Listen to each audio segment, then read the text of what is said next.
Good morning friends, welcome my YouTube channel अपनोमेस। तो friends, हम फिर से आज कुछ जीके के करंट अफेयर के कुछ क्वेश्चंस लेके आए हैं जो मैं आपको डेली अपडेट्स बताता हूँ। तो फ्रेंड्स, चलते हैं हम आज के अपने फर्स्ट क्वेश्चन पे। तो अपना आज का फर्स्ट क्वेश्चन क्या है? हाल ही में विश्व मधुमक्खी दिवस कब मनाया गया? मतलब ये हाल ही में विश्व मधुमक्खी दिवस कब मनाया गया? तो इसका राइट आंसर क्या होगा? इसका राइट आंसर होगा 20 मई। सही राइट आंसर होगा इसका 20 मई को हाल ही में मनाया गया है। तो मधुमक्खी दिवस यानी वर्ल्ड बी डे आखिर मनाया क्यों जाता है? जो मधुमक्खी पालन की टेक्निक है उसे डेवलप किसने किया था? इसको डेवलप किया था एंटोन जानसान। किसने? एंटोन जानसान ने इसका डेवलप किया था और उनका जन्मदिन भी 20 मई को आता है। तो इस दिन को एंटोन जानसान के जन्मदिन के रूप में भी मनाते हैं और इसे पारिस्थितिकी तंत्र यानी इको सिस्टम के लिए मधुमक्खी और परागकणों के महत्वपूर्ण योगदान और उनके संरक्षण के लिए जागरूकता बढ़ाने के लिए भी हर वर्ष 20 मई को वर्ल्ड बी डे मनाया जाता है। और साथ में किन के जन्मदिन को? एंटोन जानसान के जन्मदिन के रूप में भी मनाया जाता है। ठीक है, तो अपना आज का नेक्स्ट क्वेश्चन होगा, हाल ही में देश भारत किसके कार्यकारी बोर्ड के लिए चुना गया है? यानी जो अपना इंडिया है वो किस कार्यकारी बोर्ड के लिए चुना गया है हाल ही में? तो इसका आप बता सकते हैं। इसका राइट आंसर क्या होगा? इसका राइट आंसर होगा WHO। इसका राइट आंसर होगा C। WHO ने भारत के साथ साथ, भारत को तो उसने कार्यकारी बोर्ड ने चुना ही है, उसके साथ अलग कई अन्य देश को भी साथ में चुना गया है। तो जिसमें कौन कौन से देश हैं आपको मोस्ट बताता हूँ। मेडागास्कर है, रसिया है, कोरिया है, कोलंबिया है, घाना है, ओमान है, यूके है आदि जैसे मोस्ट इंपॉर्टेंट देश हैं, उनको चुना गया है कार्यकारी बोर्ड के लिए चुना गया है। तो कार्यकारी बोर्ड का आखिरकार कार्य क्या होता है? तो इसका मैं आपको बता दूं, स्वास्थ्य सेवा के निर्णय व नीतियों को प्रभावित बनाने के लिए इस कार्यकारी बोर्ड की स्थापना की जाती है। ठीक है, तो अपना नेक्स्ट क्वेश्चन होगा आज का, हाल ही में कौन सा केंद्र शासित प्रदेश कोरोना मुक्त घोषित किया गया है? हाल ही में कौन सा केंद्र शासित प्रदेश है जिसे कोरोना मुक्त घोषित किया गया है? तो कौन सा है? वह है लद्दाख। इसका राइट आंसर का B। लद्दाख को हाल फिलहाल में कोरोना मुक्त केंद्र शासित प्रदेश घोषित कर दिया गया है, जिसमें मैं आपको बता दूं, लद्दाख में 3 मई, कब से? 3 मई के बाद कोई भी कोरोना पॉजिटिव केस सामने नहीं आया है। तो लद्दाख को कोरोना मुक्त केंद्र शासित प्रदेश घोषित कर दिया गया।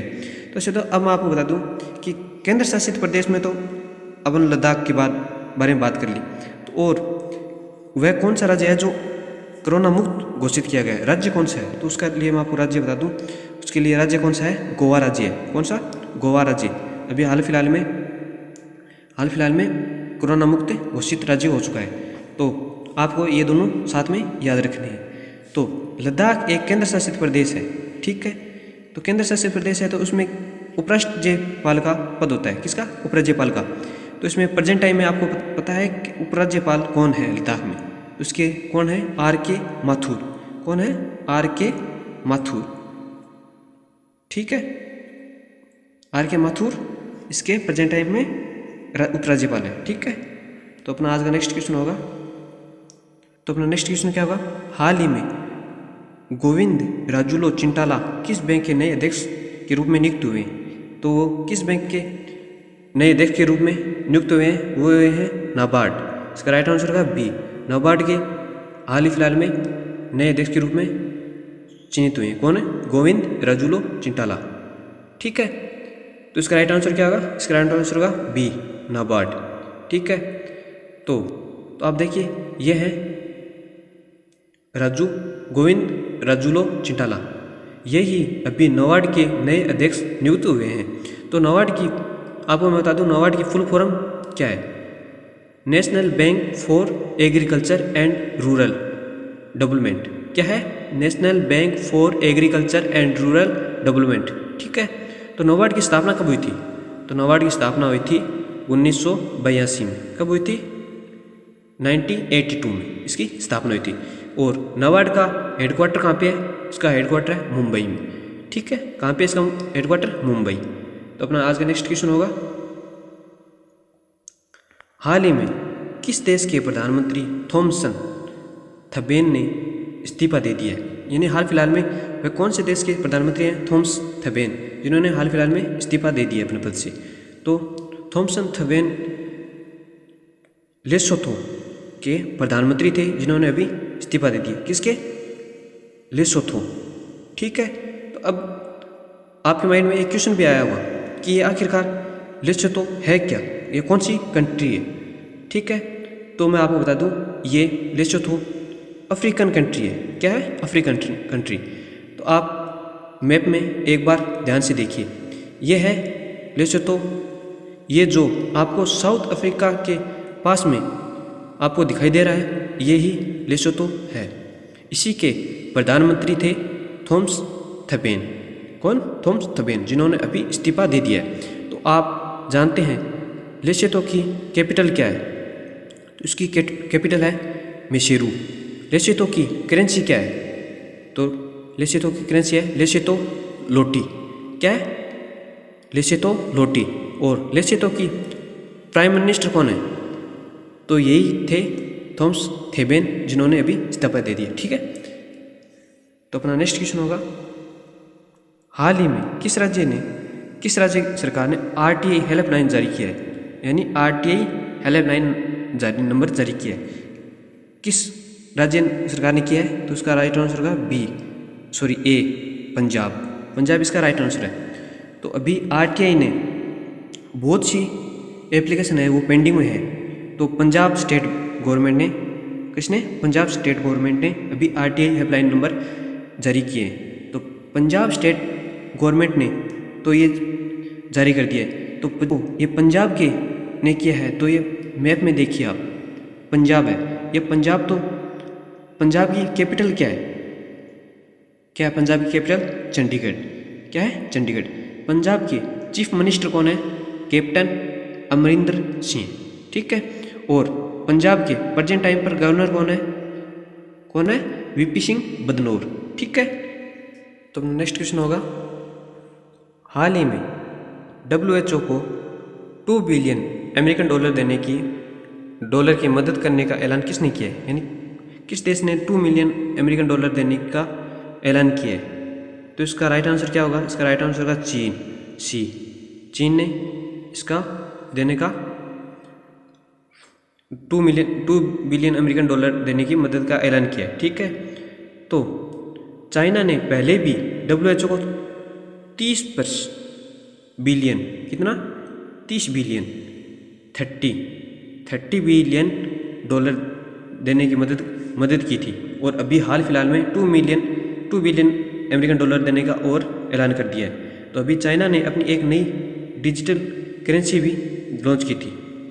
कौन सी? DCEP। क्या? DCEP यानी डिजिटल करेंसी इलेक्ट्रॉनिक पेमेंट। ठीक है, तो चाइना ने अभी हाल फिलहाल में अपने पहले मंगल मिशन का नाम बदलकर तियानवेन फेस्ट रखा है। क्या रखा है? तियानवेन फेस्ट रखा है। ठीक है, और इतना अभी आपको चाइना से रिलेटेड कुछ करंट अफेयर के जो क्वेश्चन है वो ध्यान में रखनी। ठीक है, तो अपना नेक्स्ट क्वेश्चन होगा, हाल ही में किस देश ने अपने नए मानचित्र पर काला पानी क्षेत्र पर अपना अधिकार या अपना दावा किया है? तो इसका किसने हाल फिलहाल में? नेपाल ने अपने नए मानचित्र जारी किया है। किसने? नेपाल ने। इससे जो काला पानी क्षेत्र है, जो इंडिया और नेपाल के बीच की डिस्प्यूटेड एरिया है। क्या है? नेपाल और इंडिया के बीच में डिस्प्यूटेड एरिया है। ठीक है, जिसको आप नेपाल के अपने क्षेत्र में बताया और अपना दावा जताया। और नेपाल ने अपने क्षेत्र को दर्शाते हुए एक नया मानचित्र भी जारी किया है। तो इस क्वेश्चन का राइट आंसर क्या होगा? बी, नेपाल। ठीक है, डिस्प्यूटेड एरिया काला पानी, इसको अब नेपाल अपना एरिया बताता है। ठीक है, और नया मानचित्र भी जारी कर दिया है, जिसमें उसने अपना ये मैप भी दर्शाया है। अब अपना एक न्यू क्वेश्चन बनता है कि ये काला पानी आखिरकार इंडिया के कौन से स्टेट में है। तो ये मैं आपको बता दूं, ये उके यानी उत्तराखंड, ये कौन से क्षेत्र में, उत्तराखंड के क्षेत्र में पड़ता है। ठीक है, तो अपना आज का नेक्स्ट क्वेश्चन होगा, हाल ही में G20 वर्चुअल व्यापार और निवेश मंत्रियों की बैठक में भारत का प्रतिनिधित्व किसने किया था।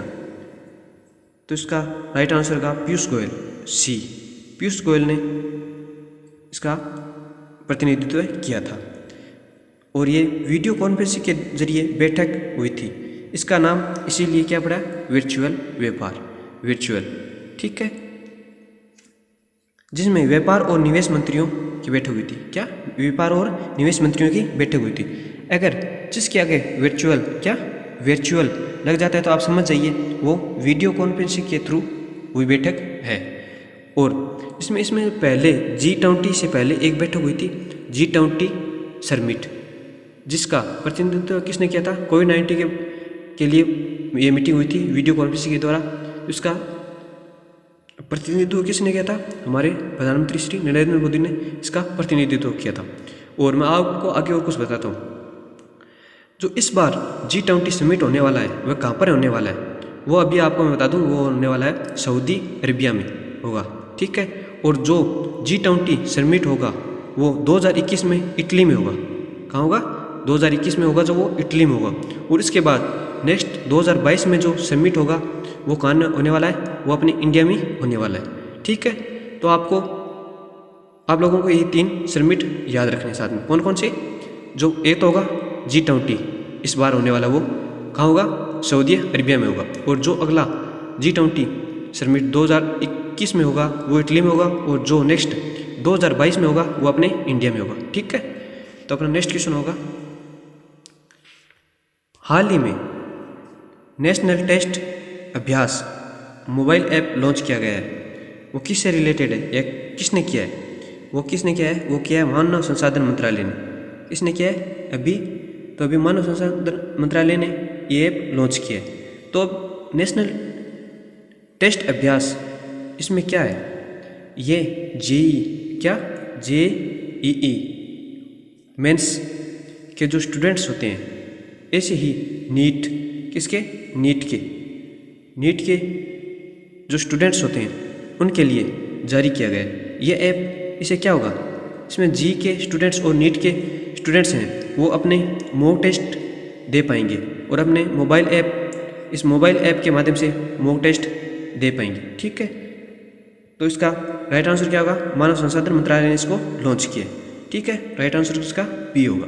तो फ्रेंड्स आज के लिए इतना ही, हम मिलते हैं अगले वीडियो के साथ। और फ्रेंड्स मेरे वीडियो को लाइक ज़रूर दें, और अगर आपने सब्सक्राइब नहीं किया मेरे यूट्यूब चैनल को तो फ्रेंड्स प्लीज़ मेरे यूट्यूब को सब्सक्राइब कीजिए और अपने फ्रेंड्स से भी मेरे यूट्यूब चैनल को सब्सक्राइब करवाएं।